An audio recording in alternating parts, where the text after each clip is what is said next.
A man afoot in the open country of the 1870s West was not a man in trouble. He was a man already dead. The dying just hadn't caught up with him yet. 40 miles of desert between him and the nearest water.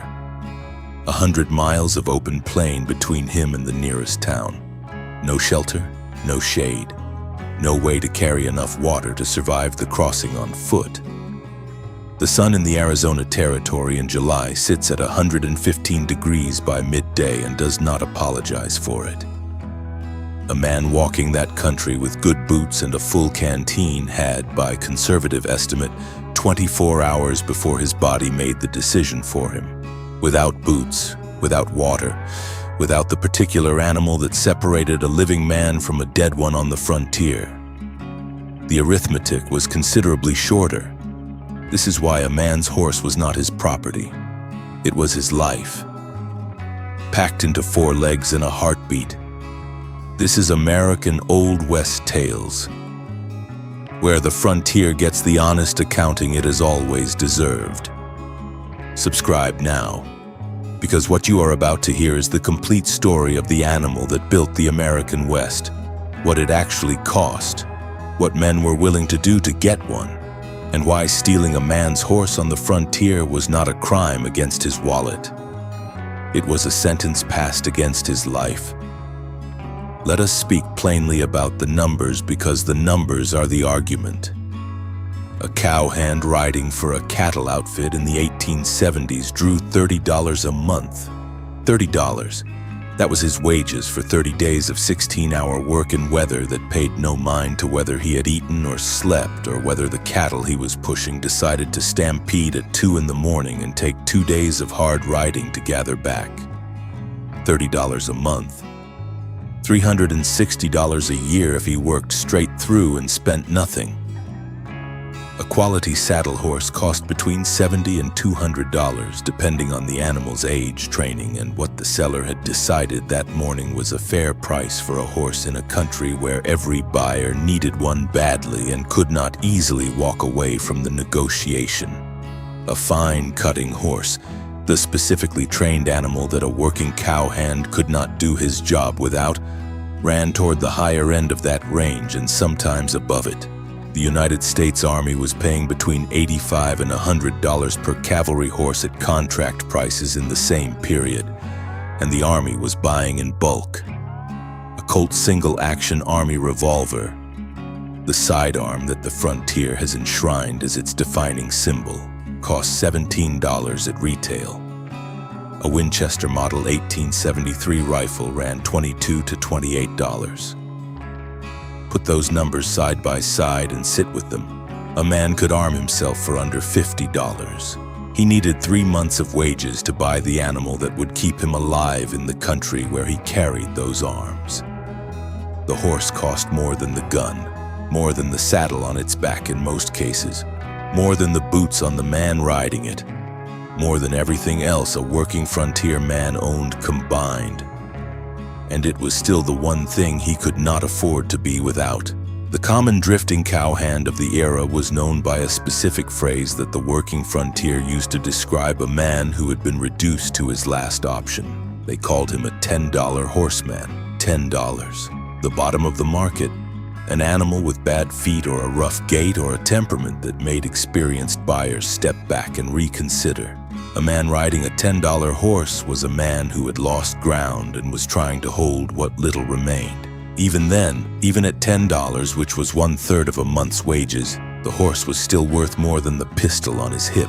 Gold, a man could lose and survive the losing. A prospector who panned $100 out of a California creek and was robbed of it on the road home had lost $100. He was broke and furious, and the man who took his poke deserved whatever the territory saw fit to deliver.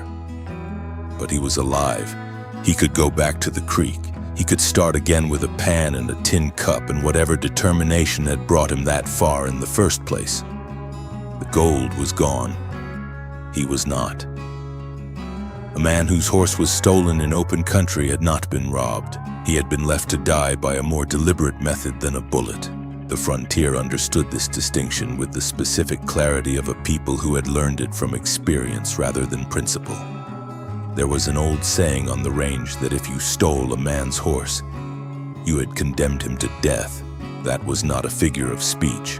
It was a practical assessment of the situation you had created for the man standing in the dust where his animal had been the previous evening. How he was going to resolve it, whether he was going to resolve it, was between him and the country did not negotiate. This is why the vigilante rope was reserved with more consistency than it was reserved for murder on some parts of the frontier for the horse thief. Montana holds the record. From 1863 to 1865, vigilante committees rounded up and hanged hundreds of suspected horse thieves in the most sustained and organized campaign of extrajudicial execution the frontier produced. The legal courts of the period hanged horse thieves with less frequency than the popular mythology suggests. Texas law prescribed 5 to 15 years in the penitentiary for horse theft, rather than the noose, a sentence that reflected the legislature's attempt to convince angry ranchers to use the courts before organizing their own resolution. But the vigilante rope did not wait for the legislature, and in the communities where the law arrived slowly and justice arrived faster, the horse thief who was caught did not always get the opportunity to explain himself before the nearest cottonwood settled the conversation. Butch Cassidy spent 18 months in the Wyoming State Penitentiary for horse theft. Belle Starr spent 9 months in a federal prison for the same offense. The crime that had built their reputations, the bank robberies, the train jobs, the sustained campaign against the express car, drew less institutional fury than the horses they had taken from men who needed them to survive. The frontier knew what it valued. It valued what kept a man alive. The horse was not merely transportation on the frontier. Strip that word down to what it means in the context of a country that was not yet a country in any settled, governed, organized sense, and transportation becomes something closer to the difference between alive and dead. A cavalry horse in the Spanish vaquero tradition had been bred and trained across 2 centuries of horsemanship, developed in country as demanding as anything the American frontier could produce. The Comanche, the finest light cavalry on the North American continent, acknowledged as such by every soldier and settler who faced them in the field, built their entire culture, economy, and military dominance around the horse. They acquired horses through raid, trade, and breeding with a strategic sophistication that matched anything the organized horse markets of the eastern states could produce. A man who rode into camp with 30 horses behind him was a man of wealth, of power, of demonstrated capability. The Comanche understood what the eastern financiers who were sending capital into the cattle trade were only beginning to calculate. A horse was not worth the price you paid for it. It was worth the price of everything it made possible. A rancher on the Texas Panhandle with no horse had grass and no way to manage the cattle on it. With a horse, he had a cattle operation. The animal multiplied the value of everything else he owned. The cowhand with no horse had boots and spurs and $30 of monthly wages waiting to be earned in a job he could not do without the one thing that made the job exist. The prospector in the Sierra Nevada without a horse had a claim and no way to haul the ore off it. The woman on the homestead without a horse had a garden and 40 miles of open country between her and the nearest doctor. The difference between a horse and no horse on the American frontier was not the difference between convenience and inconvenience. It was the difference between a functioning human life and an argument with the country that the country was going to win.